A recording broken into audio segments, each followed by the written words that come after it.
We have our next speaker. We have a TV host. We have a personal development and career coach. We have a very intelligent, highly cerebral TV host and personality in person of BEECEE UGBOH. Trust me, she's the lady that you find. She's one of the ladies that you find on Television Continental for the early morning show with Mariah Brown. So that is BEECEE UGBOH here with us, present at the webinar this afternoon. And I think you should just get ready. All the speakers that have spoken since morning, all the speakers, I can show you my notes. My note is almost, my note is filled up. It's filled up because I've been taking it down. Because personally, I am going to use it, as my own defense. Thank you very much. Madam BEECEE UGBOH, it's good to have you. The stage is yours. All right. Excellent evening, everyone. I think it's evening or afternoon. It's afternoon. Yes, I'm happy to be here. I'm excited to be a part of this. I'm not seated I'm not in my office, neither am I in my home. I'm at a movie set at the moment. I'm supposed to be going on set, but I just told them to give me a few minutes so that I can do this since I've given my word. I like my word to be my bond, okay? Absolutely. So I'm really excited that I'm here to talk about rape, to talk about our collective security as students against rape. And I've listened to, I think I've been coming in and out because I had to do my shots, but I listened to the last speaker, Kenneth Ihemwa, and he made amazing, amazing contributions. He talked about how the government will come in and help us. He talked about technology. He just touched on very important areas that I sit on TV every morning and we talk about. So I don't want to, go to where he has gone. I want to face the students directly.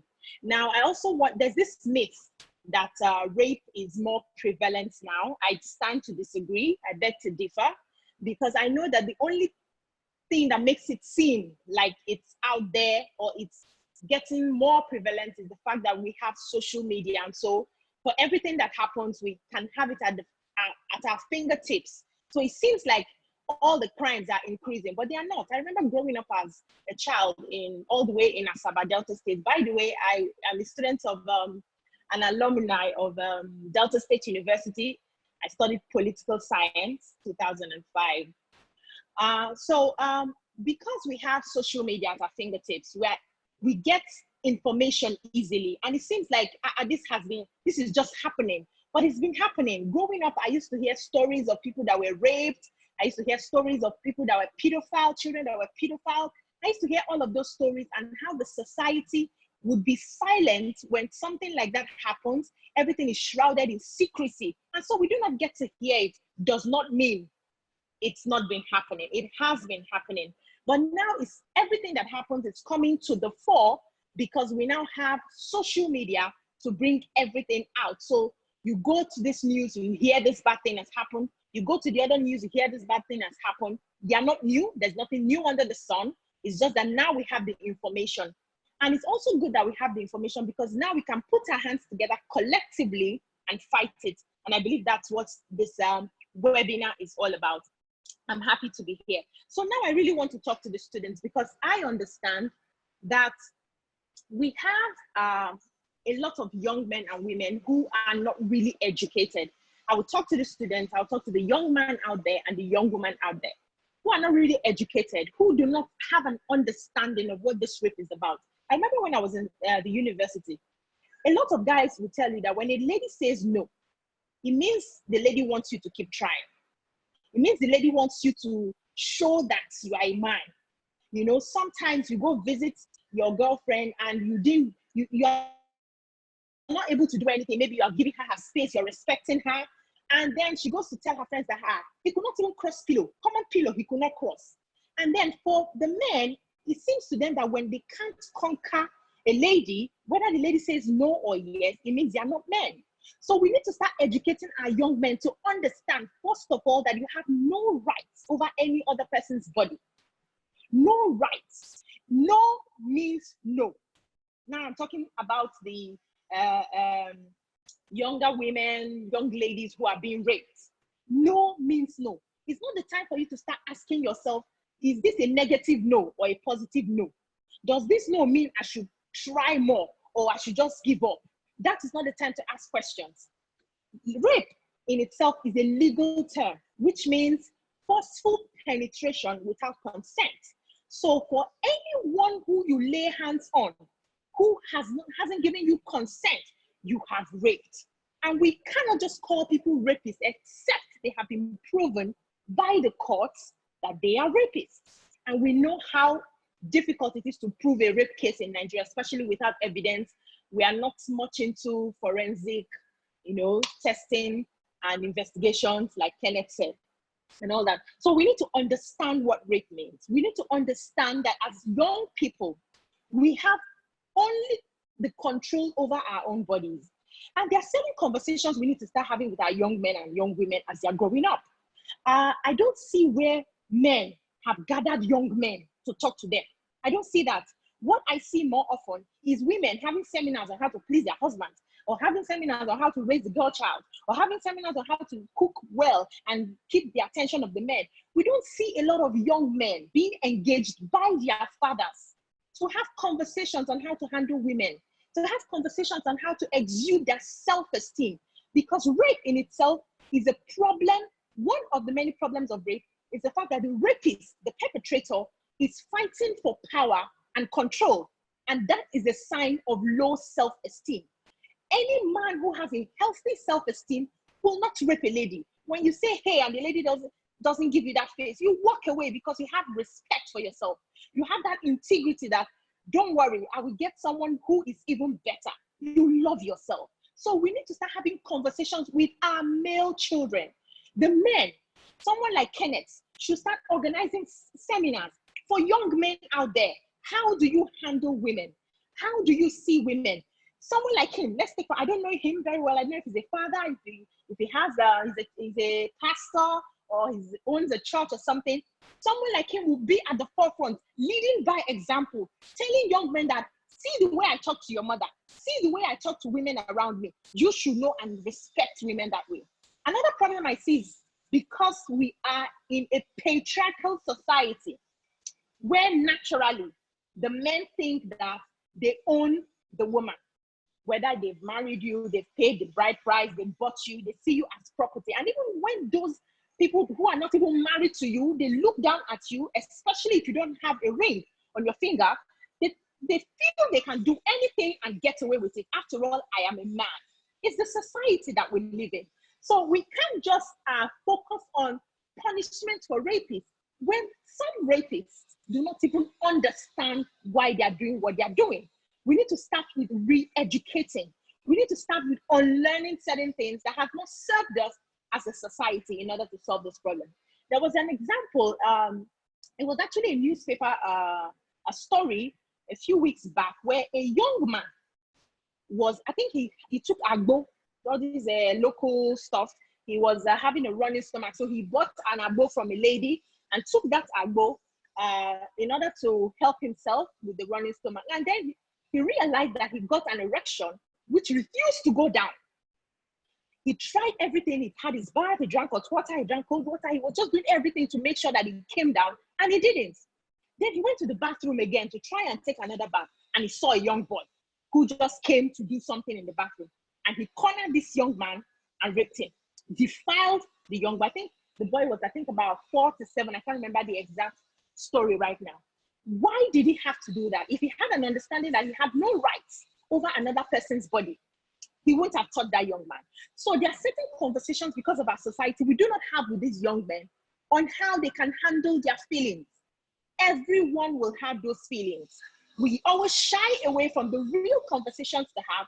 And then when the thing now goes the other way, goes awry, we come out and we start crying that something should be done. And so when you have not positioned people, when you have not taught people how to handle themselves, that young man, if he had a conversation and understood that he could not impose his will on anybody, he would have found a way. His mates are out there using Vaseline to help their case. He wouldn't have raped a child. So we need to start changing our mindset. These conversations, we need to start it early with our children, whether it's the boy, whether it's a girl. And we also need to understand that our silence is what is empowering the perpetrators. Now, when I started having a rape conversation on IG Live for a couple of weeks, I was inviting a lot of people to talk to me. I was inviting people from across professions to have this talk on rape. A lot of the men didn't want to answer me. They didn't want to talk about it because, according to one of them, he said, we are checking our closet to be sure that we have not done something like this. And so they were not willing to come out. The few ones that came got attacked by people saying, you raped me so and so time and you're coming to talk about rape. So that scared the men, and I didn't get a lot of men coming out to have this conversation with me. We need to understand that silence is what empowers the perpetrators. Now, we live in a society where people like to mind their business. So they see things going wrong in a family, in a compound, in an organization, they keep quiet because, after all, it doesn't concern me. They don't have a stake. It's not my child. It's not my cousin. It's not my relation. And then they look the other way. As a society, we need to start speaking out on behalf of the rapist, on behalf of the victim of rape. We need to start speaking out when we see something are not right in the. You don't have to wait till it affects you personally for you to speak out about it. As a parent, going to a school one day, I saw I think it was the secretary who stopped a guy who came to pick up 2 children, and she was squeezing the man because she noticed that the man was touching the girls on their butts as he was speaking, a young boy, as he was picking the girls up. And so, who are these parents? Where are you taking these children to? Who sent you to pick up these children? And then they started questioning, only for us to find out that this guy actually works in the compound and helps the parents. They are both busy. They come back very late. So he helps the parents pick up the children, and he was actually abusing these children. This took just a secretary to notice the way he was touching the butt of the children while he was picking them up. These are some of the collective ways that we can help our society to solve this issue of rape. We also need to talk to our young men to understand that sex is a beautiful thing. There's nothing wrong in having sex, but sex is supposed to be mutual. That is when it's enjoyable. We shouldn't be shy or afraid to talk about sex with young men and women, especially in their teenage years as they're growing up. These are the times that they need to hear the truth and they need to hear from us. And aside from talking, we need to lead by example. We need to show them that we are not just telling you, because I know that children, teenagers, young men and young women, they don't listen to what we say. They do not listen to what we say. They watch what we do. So if you, as a senator, marries a woman who is a young girl who is 12 or 11, and then you force yourself on that young person, and you come tomorrow, you make laws, and you are preaching to young people not to rape, what do you think will happen? They'll just look at all these old men, and they won't listen to you because they are watching your every move. So we need to understand that, sometimes, again, if we push our women, we try to get someone, and the person keeps saying no, no, no, and then the person gives up fighting, and we take that giving up as a yes, and you go in and do what you want to do. That is also rape. When we have all of this understanding, and what are some of the ways that we can have this conversation? Is by, we can organize webinars like you're doing right now. We can talk on TV like we're doing. We can put out playlists. We can talk to music producers, movie producers. Young men and women are mostly entertained. They love to be entertained most of the time. And some of the pictures that they see is what also makes them go back and do the things that they do, because they want to copy what they see on TV. And there's some people who tell me that the woman was exposing herself, and that's why I raped her. Hello, people are being raped in hijab. People are being raped while they are covered up. So it has nothing to do with your dressing. Why it's important that we talk to our ladies to dress decently for their own sake, but there is no reason or no justification for someone to rape. Now, I also wanted to talk about, I don't know if I mentioned it, the sexual energy. Energy is energy, okay? There are different kinds of energy. Sexual energy is equally energy. A lot of men and even women, some people have a very high level of sexual energy. Kenneth hinted on that when he talked about empowering these young men to use their time productively. Give them jobs to do. Let them think creatively. Today is International Youth Day. I don't know if you remember that we're ranked #1 in Africa for internet usage and #4 in the world, meaning that our youths are always on social media. Now the question is, what do they do on social media? What exactly do they do? A lot of them are on porn sites, watching porn. And when they are done with that, the next available person who they can overpower, they overpower and they cause that rape. So we need to find ways to engage our young people so that they understand that every time that they have should be put in productive use. I tell people who come around me that I am not on social media to play. You see me posting pictures on social media, I am selling markets. I am selling one market or the other. If I'm not marketing my personal development and career coaching, I am marketing the hair that I'm selling. I'm marketing the clothes that I'm selling. So any picture you see out there and everybody say, hey, it's beautiful and it's beautiful, I am cashing out. I am making my money. So we need to start talking to ourselves. What sort of friendships do we have as young people? Are you in the group that feels, in the evening, let's dress up, let's wear jeans and go and look for girls? It's okay to explore as a young person, but to what end are you exploring? Are you exploring and when you hear no at the end of the day, you sit back and say, okay, she doesn't want me, let me go. Or you tell yourself that don't worry, we will gang up and we will deal with her. We need to start having these conversations. We need a rehabilitation of the mind. There's a saying that I know that says, you cannot do above your mindset. You cannot live above your mindset. You cannot grow above your mindset. Our young men and women do not read. They do not give time to study. They do not give time to acquiring knowledge. Everything they want to do is mundane. Everything they want to do is all about entertainment. And you don't blame them. They see people who have read, who are still reading, who don't have money. And for them, it's the fastest way to get it. And when you get it that quick way, where next do you want to spend it? On a woman, whether they accept you or not. I'm sure you were aware of some celebrities who have been accused of rape. Till today, nothing has come out of that case. Why? Because they had either threatened the people not to talk about it, or the family has told the people to shush, shush, shush, shush, don't talk about it, because of society's approach to handling rape issues. There's this silence, there's this shaming and blaming of the victim. And so people who have experienced this do not want to come out to say it because they are afraid that they will be shamed, they will be tagged, they're a prostitute. Why did you go there? Why did you dress this way? Why did you get to his house? You went to his house, did he invite you? You went there, what did you wear? You wore bomb shorts? And they ask you all of those questions and you become ashamed. So people who have been raped are not willing to come out for fear of shame. So while we are talking to the young men out there on how they can respect themselves, we should also talk to people, talk to our mothers, talk to our fathers on how not to cover such crime. Rape is a serious offense. It's a crime. So when it happens, you should report it to the nearest police station. Our police, unfortunately, have a long way to go in training in things like this. Because you bring cases like this to them and they laugh over it, they will tell you after all it's your boyfriend, or what are you saying exactly?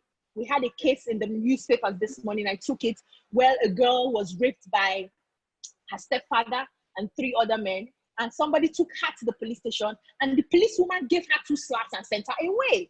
So the issue is not just for one particular aspect of society, it cuts across, and everybody should take up their responsibility. Mr. Kenneth has said it.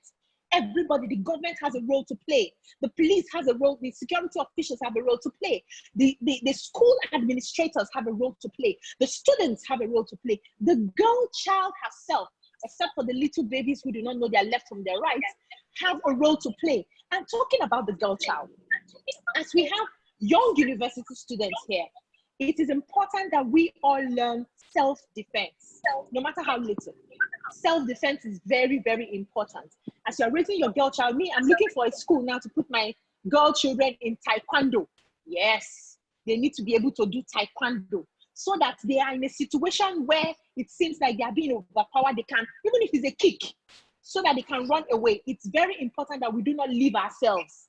If you can carry pepper spray in your bag, the pepper spray that you spray to people who come very close to you that want to harm you, it's okay. We need to start talking about this thing so that everybody takes responsibility. For me, I am not against dressing and revealing yourself if that is what you want, but let us be sensible.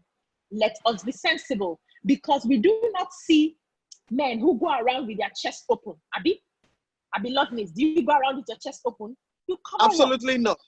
Exactly. Even in our music videos, when the men are singing, they are all covered up and the women are naked. So we objectify ourselves, by ourselves, and then we turn around and look for who to blame. I am a woman, and I know a lot of women will come after me for what I have just said, but let us call a spade a spade. We cannot be preaching that the men should respect themselves and understand, no, when you put your private in their face, it doesn't make sense. You need to protect yourself. You can still look beautiful. You can still look sexy when you are fully covered up. It's your face, basically. People can tell your features from what you're wearing. So why do I need to bring it out in the open? Show everybody what I have. Tomorrow somebody touches it and you're shouting. No. You're laughing. We have to be real. God bless you, ma, for that word. Yes. Thank so you. We end up objectifying ourselves, and when men now objectify us, we are complaining. A rape is also a mental issue. That's even the most basic. A normal human being who reasons like a human being will not force himself on somebody else. It's a mental issue. But do you want to expose yourself and be checking if he's a madman or not? You won't. The first thing, your first responsibility is to protect yourself. So if it means you dressing properly, if it means you having some mechanisms of protecting yourself, do that first. Then when all fails, we know that you have done your best. And this person is actually an animal. These are the conversations that I expect us to have with women, with men, with young girls, with young women. We also need to teach our men how to respect women. Like I mentioned earlier, we see women in this part of the world as property. If your father hits your mother as a young man, you will grow up having that in your subconscious. Tomorrow you will hit your woman, you will hit your girlfriend, you will hit your wife. If your mother rapes your siblings in your presence, it has distorted something in your mind as a child. It stays in your subconscious. And tomorrow you start acting out. Ask most of those people that rape. Some of them were abused as children. The abuser turns an abuser. They were abused. But because we are not having the conversations from the root, we just treat it from the top. Oh, rape has happened. Should we castrate? Should we send to jail? Should we do that? Most times in the jail, they are not being rehabilitated. We need a rehabilitation of the mind. It's not locking somebody away. The person doesn't change. You release the person a few years after and they commit worse. Check most of the people who have gone and come out. They are not reformed.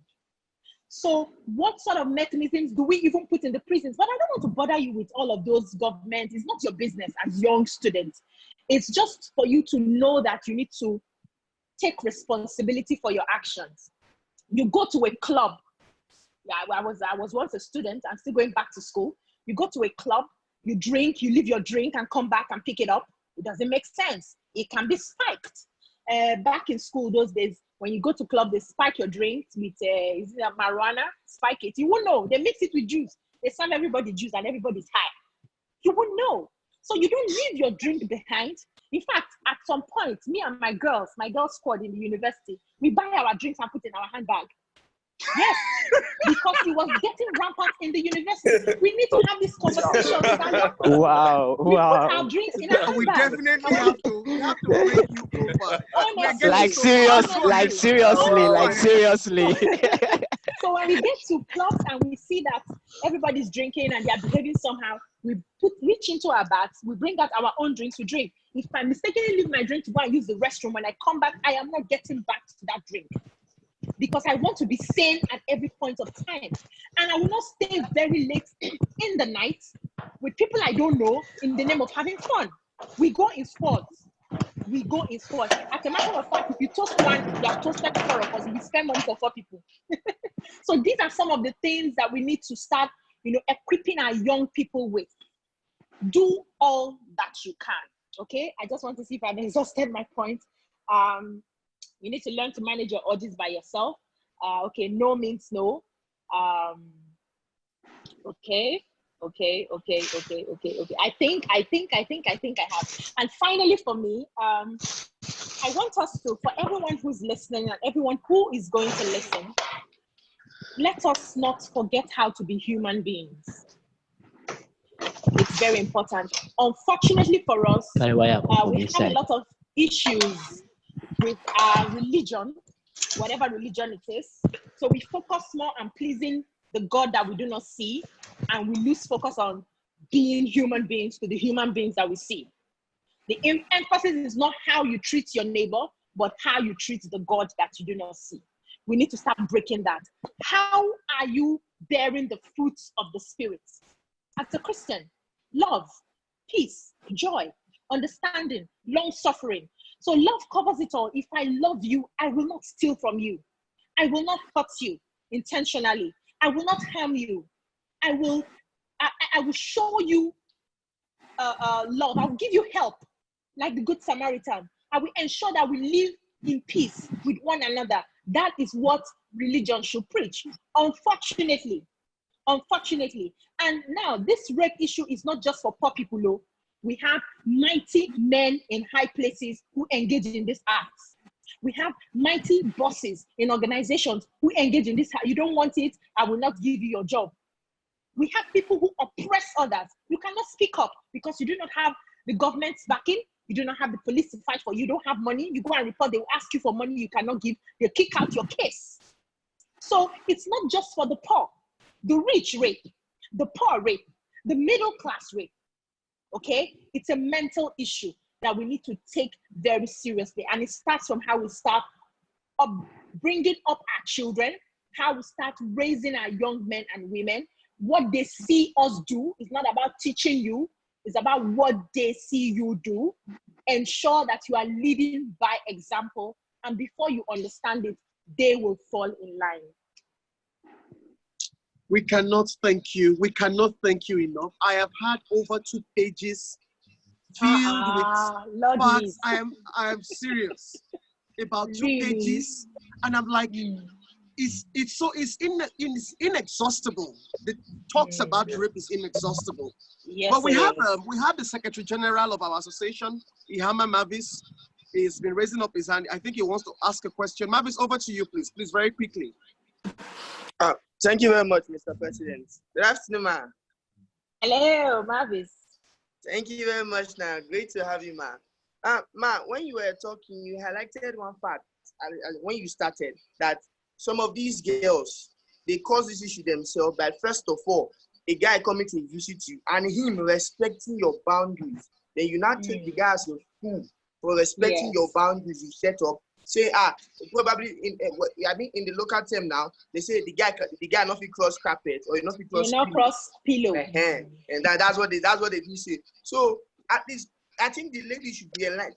I think the ladies should know or should be taught that guys respecting your boundaries doesn't mean they are fools. They should not be mistaken for fool. And definitely, I can tell you, man, that a guy who you've called a fool, or maybe because of one good deed or the other, you now see him as a fool. That guy can go out of his length to get back at the lady just for making you look like a fool. So, man, just a little word to those guests who would do that, or who would think that guy, they try, they fear. He's not even up to par. He has no mind at all. Just a little word for those guests, man. Thank you very much, man. So one of the reasons I share this story is because I know it relates to university students. We hear that a lot. Yes, we hear that a lot. And it's very degrading to the men, to the young boys who are just coming into their own. They're just building their confidence. They've just gotten you as their friend or their girlfriend, and they're trying to show you that they're actually good. They're waiting for you to give consent before we go further. only for you to go and give stories that they cannot cross below. And there's something about men and their ego. Once you hurt their ego, they'll come back for you.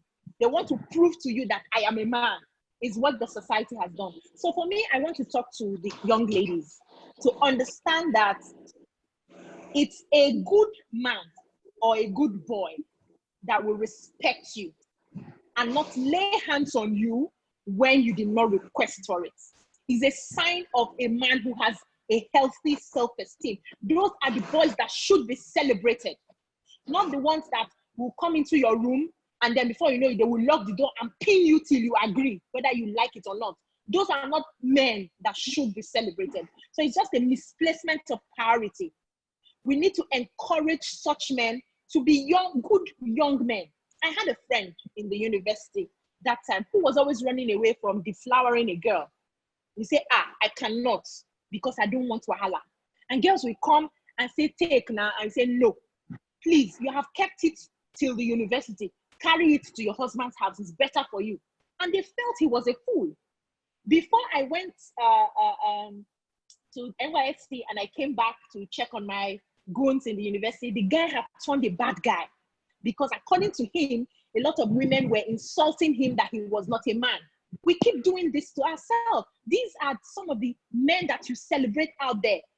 Encourage them to keep doing this. So we need to speak to our girls to understand that any man who gives you that respect is not because he's not a man. He's just a respectful man and he should be applauded. I should trust you that if something is happening in my house and I come to spend the night in your room for us to read and all of that, that you will not rape me. That's a good thing we should applaud. We should clap for. So we need to speak more to our ladies on that. Thank you very much. Okay, Terry, please, very quickly, go ahead, please. Terry is the public relation officer too in NAESS. Thank you very much. Nice. Go ahead, Terry, please. Thank you very much for your time, ma'am. Thank you. While you were talking, you made an illustration about, you growing up, seeing your father hitting your mom. It stays in you in the sense that you have to do the same thing while you grow up. I'm trying to let something out here that you don't have to always pick the negative part of every event. There are positives you should pick from it too. You can say, because I grew up and I saw this happening, I don't want it to ever happen to me. It says that I grew up, because I'll use my son as an example. I grew up meeting my dad smoke a lot. But I decided that till I die, I don't think I'll ever see myself coming close to having anything called smoke in my mouth. Maybe if you go to parties now, some person will tell you that shisha is not like smoking. That one you just take it in and you pop it out. But as far as it involves smoke, it already has that PTSD, or should I use that word? That because of how I grew up and met it, I don't see myself ever doing it. These are some of the positives we should be picking from this event. It doesn't have to always be the negative. Fantastic. And you know, I am like you. My father is a chain smoker. He still smokes till tomorrow. I have never tried a cigarette. Never, not once. But the thing is, when a child sees something as a young child, it's embedded in the subconscious. Now, there are some things that are encoded in the DNA. It's encoded in the DNA. There were certain traits you took from your parents that you were born with. When it's a habit, it's easy to make up your mind and say, I don't want to go this way. Like me and you now, that our parents were smokers and we never tried it because it's a habit. There are certain things that are so deep in the blood that is not just you making a decision. It's playing. There's something about the subconscious. It plays underground. The subconscious controls 90% of our everyday life. In your conscious mind, you know, I cannot hit somebody. Even if my father is hitting, I cannot hit. I don't want to. But the conscious mind has only 10% of what you do.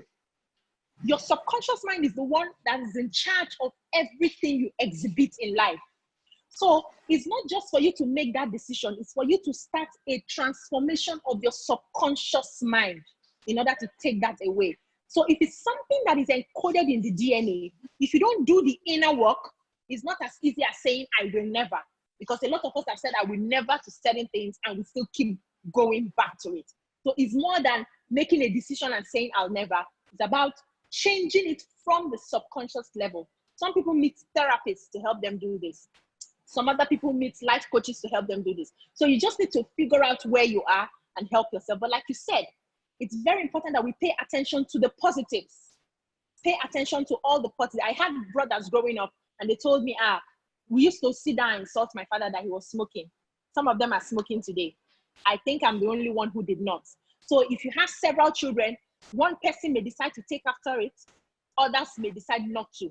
So it's a lot of work that we need to do. Inner work, keep developing yourself, keep engaging yourself, keep training yourself regularly and regularly to take out all the negatives that do not serve you.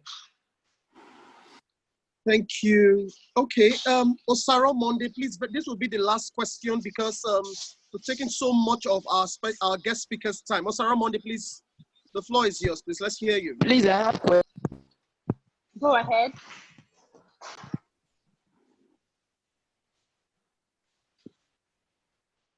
Is that supposed to be Destiny? Destiny, please speak up very quickly.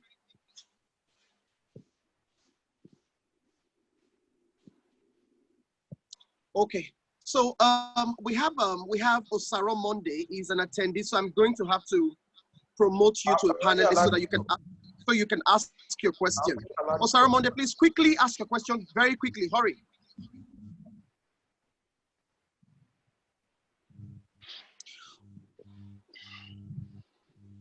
Okay, it's fine. You could leave your question in the question and answer segment, and we'll get back to you. We cannot thank you. We cannot thank you enough. BEECEE, I have just one very brief question. Okay. What state are you from, please? I'm from Delta State. I'm mixed. My mom is Yoruba. My dad is Asaba. Abajo. I'm a Del Swite.